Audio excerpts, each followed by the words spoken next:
আসসালামু আলাইকুম আমার আত্মার আত্মীয় মুসলিম ভাই এবং বন্ধুগণ। আজকে আমরা এমন এক অধ্যায়ে দাঁড়িয়ে আছি, যে অধ্যায় ইসলামের এক বিজয়ের অধ্যায়, যে অধ্যায় ইসলামের এক উত্থানের অধ্যায়, যে অধ্যায় এক ইসলামের বিপ্লবের অধ্যায়। আপনারা দেখতে পেয়েছেন যে আমরা পরপর তিনটা বাক্য আপনাদের সামনে উপস্থাপন করেছি। এই তিনটা বাক্য এমন এক উত্থানের, এমন এক বিজয়ের, এমন এক অগ্রযাত্রার বাণী বহন করে, যা এই ভূখণ্ডের জন্য একটা সময় কল্পনা ছিল।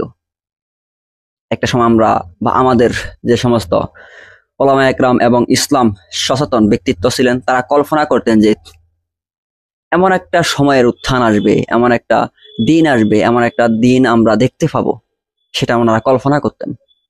এখন আপনি বলতে পারেন যে ভাই, এই কথাগুলা আপনি কেন উচ্চারণ করলেন? কি এমন দেখলেন যে উত্থান হচ্ছে, বিপ্লব হচ্ছে এবং বিজয়ের আভাস পাচ্ছেন? বিষয়টা কি একটু বুঝিয়ে বললে ভালো হতো। হয়তো আপনার মনে এই প্রশ্নটা আসতে পারে।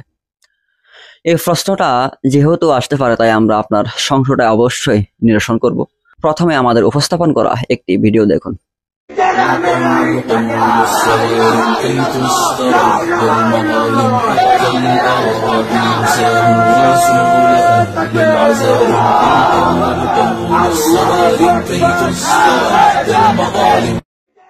এই যে আমরা আপনাদের সামনে ভিডিওটি উপস্থাপন করলাম, এখান থেকে আপনার কি শিক্ষা, আপনি এখান থেকে কি শিক্ষা নিতে পারেন? একজন যুবক, এখন উত্থানের বয়স, যে যুবকের এখন পড়ে থাকার কথা ফ্রি ফায়ার, পাবজি সহ, টিকটক সহ এবং বিভিন্ন অশ্লীলতা সহ যাবতীয় অপকর্মে, জুয়া, নেশায় ডুবে থাকার কথা, এই ভাই তার অন্তরস্থল থেকে কি উচ্চারণ করছেন? তেরা মেরা রিস্তা কিয়া, লা ইলাহা ইল্লাল্লাহ। আপনি এই ব্যক্তির এই বয়সে এসে এরকম একটা বাক্য উচ্চারণ, এরকম একটা বিপ্লবের সাথী হওয়া, আপনি কি এটা কল্পনা করতে পারেন? এটা আমাদের বিগত সময়ের, বিগত শতাব্দীর আমাদের উম্মার ভাইয়েরা এটা কল্পনা করতে পারতেন না যে এই বয়সে এসে একজন ব্যক্তি স্লোগান দিবে অন্তরস্থল থেকে, এই স্লোগান দিবে যে তেরা মেরা রিস্তা কিয়া, লা ইলাহা ইল্লাল্লাহ। এটা ওনারা কল্পনা করতেন। এই দিন দেখার জন্য আমাদের ভাইয়েরা, আমাদের উলামা একরাম বিভিন্ন স্তরে, বিভিন্ন স্থানে শত বাধা বিপত্তি, জেল জুলুমের মধ্যে থেকেও তারা তাদের যে কাজ, তারা তাদের যে সংগ্রাম, তারা চালিয়ে গিয়েছিলেন। তারা তাদের যে দাওয়াতি কাজ, তারা চালিয়ে গিয়েছিলেন। সেই দাওয়াতের যে প্রতিফল, সেই দাওয়াতের যে বহির্প্রকাশ, তা আমরা আজ স্বচক্ষে দেখতে পাচ্ছি। আমাদের তরুণ প্রজন্ম, উঠতি প্রজন্ম, তারা কি স্লোগান দিচ্ছে? তেরা মেরা রিস্তা কিয়া, লা ইলাহা ইল্লাল্লাহ। আপনি কল্পনা করতে পারেন এটা কত বিশাল এক স্লোগান, যে এটা বিপ্লবিক স্লোগান। লা ইলাহা ইল্লাল্লাহ এর অর্থ আপনি বুঝেন?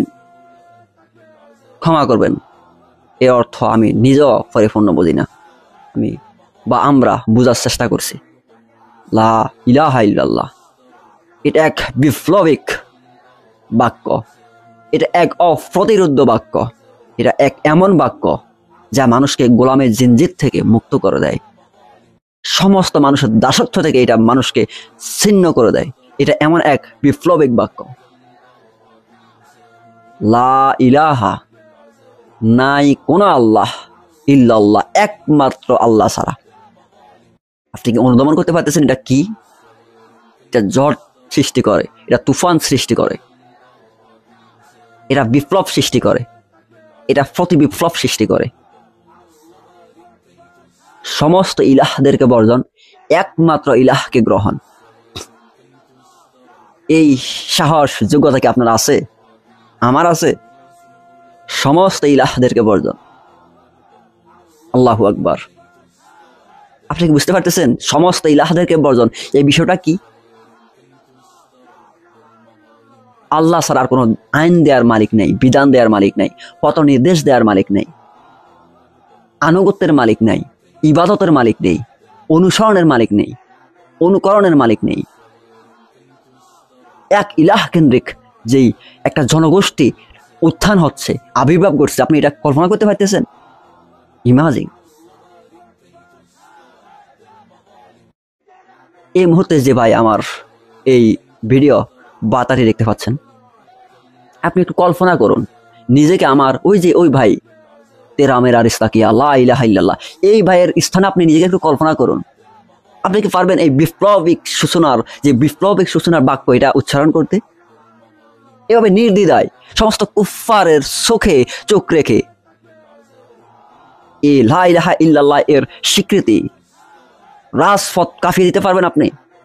আপনি কি পারবেন ইসলামী আন্দোলন, ইসলামী সংগ্রাম, ইসলামী বিপ্লবের সহিত নিজেকে নিযুক্ত করতে? আপনার কি সে সাহস, আপনার কি সে যোগ্যতা, আপনার কি সে মনোবল আছে? আল্লাহু আকবার।